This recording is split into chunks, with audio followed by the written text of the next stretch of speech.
जय श्री राम, जय श्री कृष्णा, राधे राधे। श्री जी चैनल में आप सभी श्रोताओं और सखियों का हार्दिक अभिनंदन है।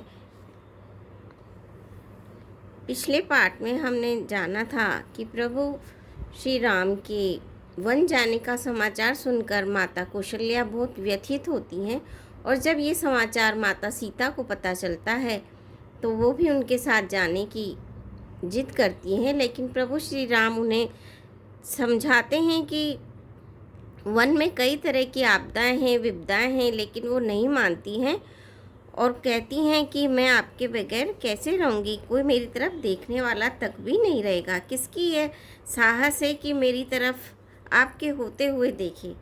अर्थात पशु हो, पक्षी हो, कोई राक्षस हो, उन सब से जो है प्रभु श्री राम सीता माता की रक्षा करने के योग्य हैं, ऐसा माता मानती हैं और जिद करती हैं कि नहीं, मैं भी आपकी के साथ चलूँगी। आगे चलते हैं। बहुरी बच्च कही लालू कही रघुपति रघुवर तात, कबई बोलाई लगाए ही हर्ष निरखय गात, सियापति रामचंद्र की जय। हे तात, वत्स कहकर, लाल कहकर, रघुपति कहकर, रघुवीर कहकर मैं फिर कब तुम्हें बुलाकर हृदय से लगाऊंगी और हर्षित होकर तुम्हारे अंगों को देखूंगी। यह देखकर कि माता स्नेह के मारे अधीर हो गई है और इतनी अधिक व्याकुल है कि मुंह से वचन ही नहीं निकलता। श्री रामचंद्र जी ने अनेक प्रकार से उन्हें समझाया, वह समय और स्नेह वर्णन नहीं किया जा सकता। तब जानकी जी सास के पांव लगी और बोली, हे माता सुनिए, मैं बड़ी ही अभागिन हूँ। आपकी सेवा करने के समय देव ने मुझे वनवास दे दिया, मेरा मनोरथ सफल न किया। आप क्षोभ का त्याग कर दें, परंतु कृपा न छोड़िएगा। कर्म की गति कठिन है, मुझे भी कुछ दोष नहीं है। सीता जी के वचन सुनकर सास व्याकुल हो गई। उनकी दशा को मैं किस प्रकार बखान करके कहूँ। उन्होंने सीता जी को बार बार हृदय से लगाया और धीरज धरकर शिक्षा दी और आशीर्वाद दिया कि जब तक गंगा जी और यमुना जी में जल की धारा बहे तब तक तुम्हारा सुहाग अचल रहे। सीता जी को सास ने अनेकों प्रकार से आशीर्वाद और शिक्षाएं दी और वे सीता जी को बड़े ही प्रेम से बार बार चरण कमलों में सिर नवाकर चली। जब लक्ष्मण जी ने समाचार पाए तब वे व्याकुल होकर उदास मुंह उठ दौड़े। शरीर कांप रहा है, रोमांच हो रहा है, नेत्र से आंसू बह रहे हैं।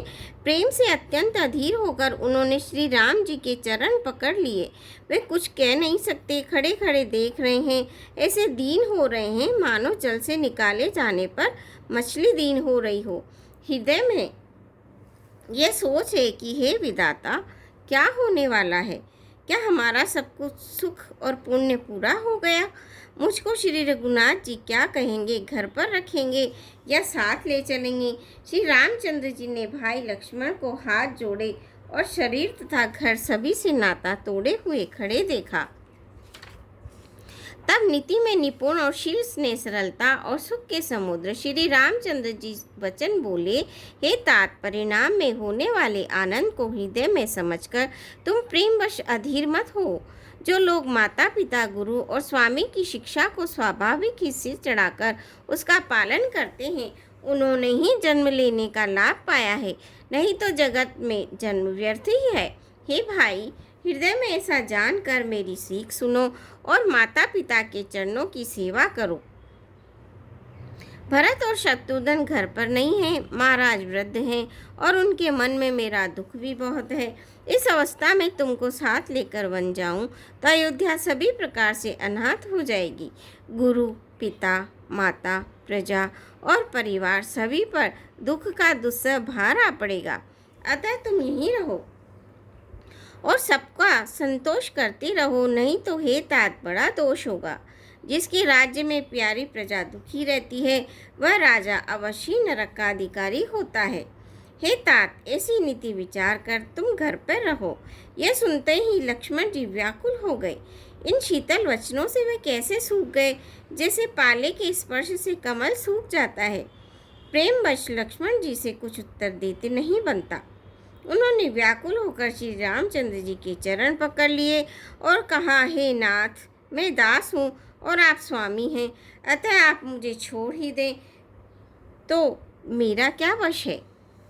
हे स्वामी, आपने मुझे सीख तो बड़ी अच्छी दी है, पर मुझे अपनी कायरता से वह मेरे लिए अगम पहुँच के बाहर रखी। शास्त्र और नीति के तो वे ही श्रेष्ठ पुरुष अधिकारी हैं जो धीर हैं और धर्म की धुरी को धारण करने वाले हैं। मैं तो प्रभु आपके स्नेह में पला हुआ छोटा बच्चा हूँ। कभी कहीं हंस भी मंत्राचल या सुमेरु पर्वत को उठा सकते हैं। हे नाथ, स्वभाव से ही कहता हूँ, आप विश्वास करें, मैं आपको छोड़कर गुरु पिता माता किसी को भी नहीं जानता। जगत में जहाँ तक स्नेह का संबंध प्रेम और विश्वास है, जिनको स्वयं वेद ने गाया है, हे स्वामी, हे दीन बंधु, हे सबके हृदय के अंदर की जानने वाले, मेरे तो वे सब कुछ केवल आप ही हैं।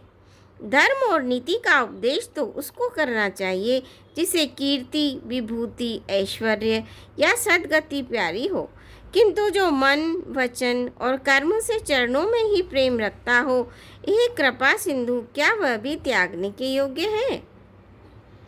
दया के समुद्र श्री रामचंद्र जी ने भले भाई के कोमल और नम्रता युक्त वचन सुनकर और उन्हें स्नेह के कारण डरे हुए जानकर हृदय से लगाकर समझाया और कहा, हे भाई, जाकर माता से विदा मांगाओ और जल्दी वन को चलो।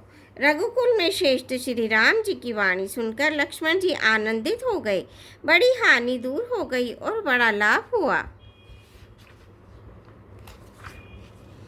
हे हर्षित हृदय से माता सुमित्रा जी के पास आए, मानो अंधा फिर से नेत्र पा गया हो। उन्होंने जाकर माता जी के चरणों में मस्तक नवाया, किंतु उनका मन रघुकुल को आनंद देने वाले श्री राम जी और जानकी जी के साथ ही था। माता ने उदास मन देखकर उनसे कारण पूछा। लक्ष्मण जी ने सब कथा विस्तार से कह सुनाई। सुमित्रा जी कठोर वचनों को सुनकर ऐसी सहम गई जैसे हिरनी चारों ओर वन में आग लगी देखकर सहम जाती है। लक्ष्मण ने देखा कि आज अब अनर्थ हुआ, ये स्नेहवश काम बिगाड़ देगी, इसीलिए वे विदा मांगते हुए डर के मारे सूख जाते हैं और मन ही मन सोचते हैं कि हे विधाता, माता साथ जाने को कहेगी या नहीं। सुमित्रा जी ने श्री राम जी और श्री सीता जी के रूप, सुंदर शील और स्वभाव को समझकर और उन पर राजा का प्रेम देखकर अपना सिर धुना और पीटा और कहा कि पापनी के कई ने ये बुरी तरह घात लगाया, परंतु कुसमय जानकर धैर्य धारण किया और स्वभाव से ही हित चाहने वाली सुमित्रा जी कोमल वाणी से बोली, हे तात, जानकी जी तुम्हारी माता हैं और सब प्रकार से स्नेह करने वाले श्री राम जी तुम्हारे पिता हैं। जहाँ श्री राम जी का निवास हो वही अयोध्या है, जहाँ सूर्य का प्रकाश हो वही दिन है। यदि निश्चय ही सीताराम वन को जाते हैं तो अयोध्या में तुम्हारा कोई काम ही नहीं है। गुरु, पिता, माता, भाई, देवता और स्वामी, इन सभी की सेवा प्राण के समान करनी चाहिए। फिर श्री रामचंद्र जी तो प्राणों के भी प्रिय हैं, हृदय के भी जीवन है और सभी के स्वार्थ रहित सखा हैं। जगत में जहाँ तक पूजनीय और परम प्रिय लोग हैं, वे सब राम जी के नाते से ही पूजनीय परम प्रिय मानने योग्य। हृदय में ऐसा जानकर हे तात, उनके साथ वन में जाओ और जगत में जीने का लाभ उठाओ।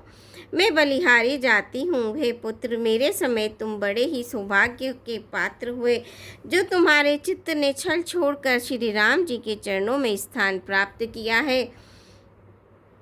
संसार में वही युवती स्त्री पुत्रवती है जिसका पुत्र श्री रघुनाथ जी का भक्त हो, नहीं तो जो राम से विमुख पुत्र से अपना हित जानती है वह तो बांझ ही अच्छी है।